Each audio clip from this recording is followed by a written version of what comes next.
Wanneer Paulus ons in 1 Korintiërs 13 leer oor liefde, oor agape, dan leer hy ons per slot van rekening van God self. Johannes bevestig 2 maal in sy eerste brief in hoofstuk 4, waar hy sê, God is agape, God is liefde. Soos jy nou deeglik weet, handel 1 Korintiërs 13 oor hierdie onvoorwaardelike liefde van God. Let wel, liefde sonder enige voorwaardes. Geen toetse wat eers geslaag moet word nie, geen blokkies wat eers afgetik moet word nie. Paulus skryf oor onselfsugtige liefde. Dit is soos Jesus ons kom leer het. Hy sê meer as eenmaal dat ons moet lief hê soos hy. Onselfsugtige, onvoorwaardelike, dienende liefde. Hier is nie ruimte vir enige skyn of gefeinsdheid nie, want hierdie liefde is wie God is. En hy het sy liefde in ons harte uitgestort. Romeine 5 vers 5. Geen ander liefde nie, sy liefde. Dit is heeltemal in lyn met Jesus Christus se oproep, onder andere in Matteus 16 vers 24, Markus 8 34 en Lukas 9 vers 23, dat as ek hom wil volg, ek myself moet verloon en my kruis elke dag moet opneem. En ook in lyn met Paulus in Romeine 8 vers 4, waar hy skryf dat ons, jy en ek, ons lewe nie deur ons sondige natuur laat beheers nie, maar deur die Gees. Nou dit beteken dat ons eie ek, ons ego verloon moet word. Die ego is die klein self, wat by die wedergeborene moet terugstaan vir die ware self, die geesvervulde self.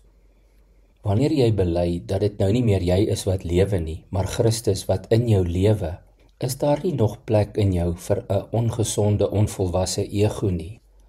Daarom skryf Paulus dat agape liefde die ego altyd gaan uitstoot, sal laat rus waar dit hoort, nie op die voorgrond nie. Hy skryf in 1 Korintiërs 13 vers 5 en verder, die liefde handel nie onwelvoeglik nie, soek nie sy eie belang nie, is nie lig geraak nie en hou nie boek van die kwaad nie. In die nuwe 2020 Afrikaanse vertaling staan, liefde tree nie onbehoorlik op nie, jaag nie eie belang na nie. En die Bybel vir almal lees, hierdie liefde is nie selfsugtig nie. My ego is selfsugtig, uiters selfsugtig, agape nie. Hoor weer 'n slag, hoe treffend het Eugene Peterson dit in die Message vertaal. Agape love never gives up. Love cares more for others than for self. Love doesn't want what it doesn't have. Love doesn't strut, doesn't have a swelled head, doesn't force itself on others, isn't always me first, doesn't fly off the handle, doesn't keep score of the sins of others. En die boodskap praat ook duidelik met ons, daarvan vers 4b af. Liefde is om ander mense dit wat hulle het of kry te gun, sonder om lelik te wees as hulle dinge het wat jy nie het nie. Om nie heeltyd oor jouself te praat en te spog nie. Om nie heeltyd te maak asof jy soveel beter as ander mense is nie. Om nie ongeskik te wees nie, maar jou so te gedra dat ander nie ongemaklik saam met jou voel nie. Om nie net heeltyd aan jouself en jou eie voordeel te dink nie. Om nie sommer vir niks kwaad te word nie. En om nie elke liewe dingetjie wat iemand verkeerd doen te onthou sodat jy hom kan terugkry nie. Verloon vandag jou ego, neem jou kruis op en leef met die liefde van God in jou hart, in Jesus se voetspore. Bly op sy hakke en jy sal dan minder skeef trap.